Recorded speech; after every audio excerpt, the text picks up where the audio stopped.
Good afternoon, Mr. Smith. I hear what you are saying, and your concerns about the practice of ABA therapy are so valid because there have unfortunately been some past experiences where ABA was used in a negative and abusive way. However, I'd like to explain further specifically about the underlying philosophies and principles of ABA and the appropriate ways to implement these practices and philosophies in a therapy setting. The underlying philosophy of ABA is called radical behaviorism. Now, radical behaviorism focuses on events that are observable in the environment, including the public observable events and private events, such as thoughts and feelings of humans and how the environment influences them. This is caused by looking at the antecedents before the behavior, so what happens before the behavior in question and what happens after the behavior, which would be the consequence. Radical behaviorism is human-centered because it's an underlying foundational principle in ABA, and ABA is human-centered because it is used to manage socially significant behavior of humans. It's also ethical because it acknowledges observable and unobservable events and how the environment influences those in humans. Reinforcers are contingent on behaviors that contribute to the well-being of humans as well as human society. Now, radical behaviorism respects individual differences by looking at the individual's unique learning history. So each person's unique learning history, it's going to be different because they interact with the environment in different ways. Whether public or private events, radical behaviorism seeks to identify the functional relationship between the behavior, so we can see the relationship between what causes the behavior and why. It is highly customizable to each person, going back to that unique learning history. So we can create a personalized intervention plan for each behavior for each unique person. So the BCBA, who I work under as an RBT, would create the intervention. They would work with the stakeholders involved. So that would be like the client's family, potential insurance companies, maybe teachers, daycare workers, all of those things, sometimes even grandparents. And as the RBT, I would carry out this intervention. And the BCBA would monitor and adapt the treatment to keep it individualized and personal. For example, in an educational system, to address challenging behaviors and reinforce the socially appropriate ones, things such as token economies can be used, and positive reinforcers. And token economies are where you give a child like tokens, so like stickers or like a little card of some kind, and when they get a certain amount, they can exchange them for maybe a prize, certain snack, extra recess time, those kinds of things. Another thing would be like positive reinforcement, so like vocal praise, giving kids high fives, certain toys or activities to increase the likelihood of a behavior happening again in the future that you want to see.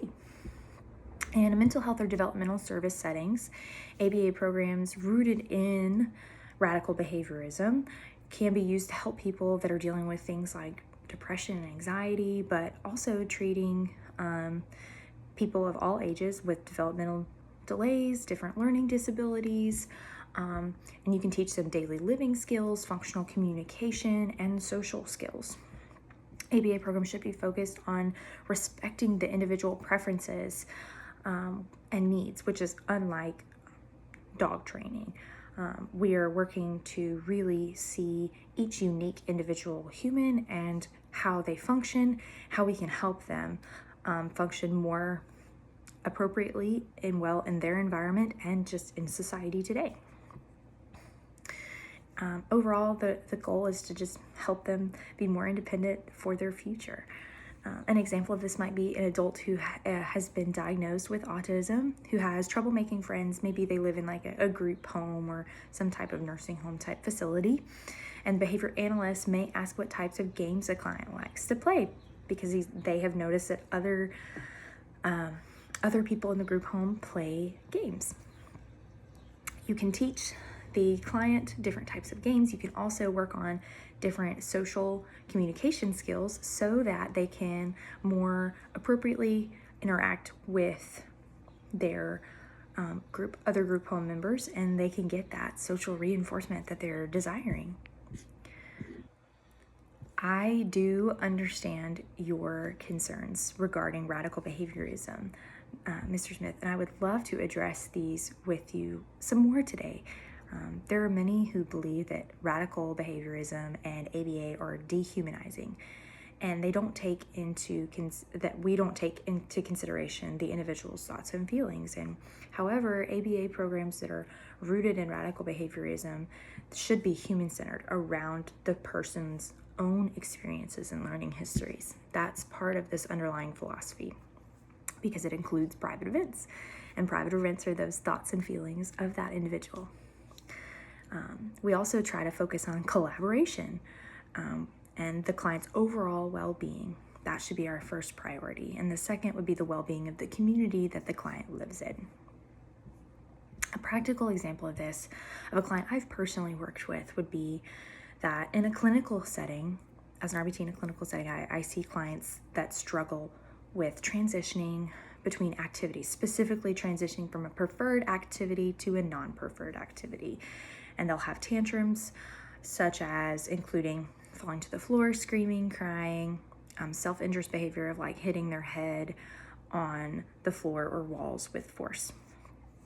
And after the BCBA would consult with the client's parents, I've seen where they've come to the conclusion of using what's called a visual schedule and timers. And that helps promote the client being able to see what activity is coming next on their visual schedule for the day. And the sound of the timer, it kind of just promotes that, like, oh, it's okay, it's time to switch, what's coming up next. And so it helps the client be able to see what's coming up next. To initially motivate the learner in the clinic, they would put preferred, non-preferred activities. So every other activity was a preferred activity, and it motivated them to continue to transition because the next activity was going to go back to being a preferred activity.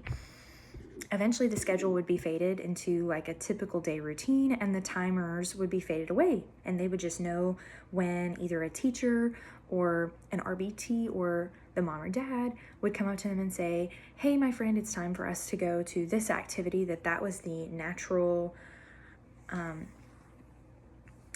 stimulus in the environment that's going to continue to promote and maintain the behavior of moving on to the next activity without the tantrum. We would also include the learner's preferences with the certain activities on the schedule, and those can be faded and switched over time, and that helps just to maintain the behavior. I really enjoyed having this conversation with you today. I hope that it was insightful and that you learned so much more. I would love to continue to have conversations with you further if you ever have any future concerns. Thank you so much and have a wonderful day.